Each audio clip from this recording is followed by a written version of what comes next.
I'm Dale Barnes. My job is Director of Advanced Technologies and Innovation, which just means I get to be the director of playing with all the toys and looking at all the future stuff. Mm-hmm. And my head of looking at all that, and the guy that's really smart.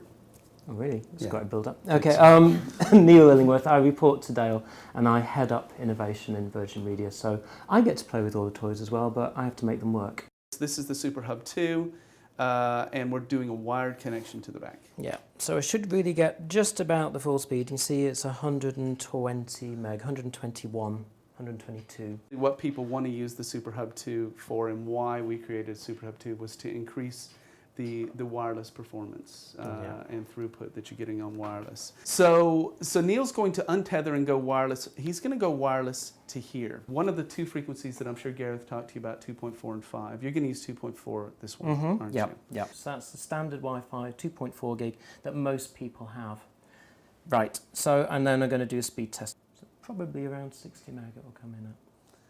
Which isn't bad for Wi-Fi. 70? Yeah, not bad. Not bad for Wi-Fi. Yep. So we're using the 2.4 antennas out of this. It's doing simultaneous, as I'm sure Gareth mentioned before.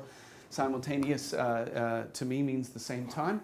So both the 5 and the 2.4 are on at the same time. You're using 2.4 and you're getting 60 when it's 120 meg modem. There are two things that Neil is doing kind of wrong here, and I'm going to explain what those two things are. These are all the devices that are transmitting at 2.4. So one of those is ours, difficult to tell because of how many, I think it's that one there. But there's all these devices as well interfering and all competing for that same bit of network. So that's what's causing a bit of a sort of slowdown in speed. The SuperHub 2 is now utilizing that 5 gig at the same time. Neil, what's 5 gig look like around Neil? Remember, this is a busy environment. Yeah, go ahead. So, okay, so on here I can just swap over to the 5. That's a lot clearer, you see. Okay, so there's only 3 there. And not only that, you haven't just got this amount of space, but I can actually move on and look at all the rest of the 5 gig spectrum. There's nothing there at all, so it's completely free. So 5 gig's good. Okay, let's see how good. Yeah? Well, that's exactly. No pressure. So it's important that you realize what Neil's doing here, because you have to tell your devices if it needs to be on 2.4 and 5. So that's important, and some education that it's important that we give customers about how to use their devices. Yeah. Neil, you want to try it out? Okay, all right, so we'll test again. We had about 122 meg connected, and what was that, 111 wirelessly, so not a huge difference there. I think one of the big key messages from all of this is customer education is key. Because the other piece of customer education that we'll talk about when it comes to your router at home is where you put the thing. Because what you really need to do is let the antennas do their job. You need to put it prominent, enough prominent, so that at least the antennas are kind of sticking out into the room a little bit, the antennas that are sitting here, and to allow them to do their job. So the other piece of customer education that we're doing that's very important is to make sure that the placement is right.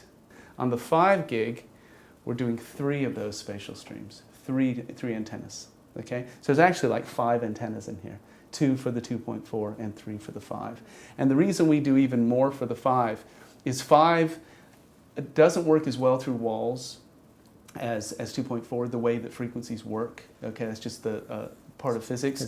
So to try to compensate for that and even to take advantage of that, because we can use the reflection off walls to make antennas pick it up.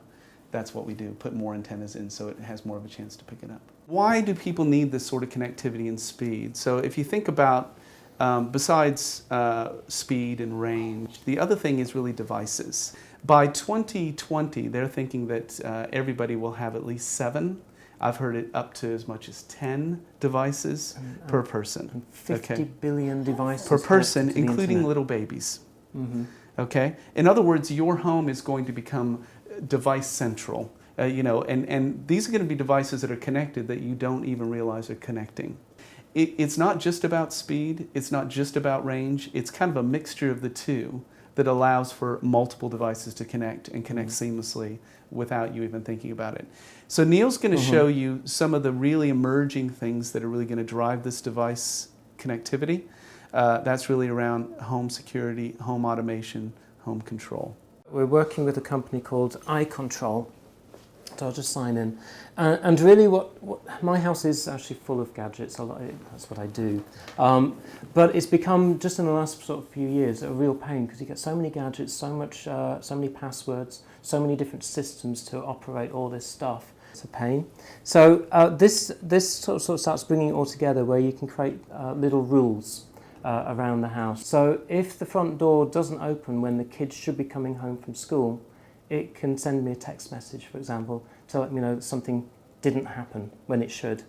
And this is where home health jumps in, isn't it? And that's where you can take that a little bit further. So if you had that kind of system in your parents' house or grandparents' house, yeah, so you could say if someone didn't get out of bed that morning or the fridge door didn't open, just little things. So you're not spying. You haven't got cameras watching your parents. Normal activity hasn't happened. Yeah. And that's the clever thing as well. So at the moment, it's a bit of a pain setting up those rules, to be honest. But the next generation, it will learn what is normal in that particular house. Okay. The other part that we'll show you is a little bit about control. So Neil's set something else up in his house. You might have seen this. This is a British Gas thing. So I had this installed in my house just a couple of months ago, and this connects to the thermostat.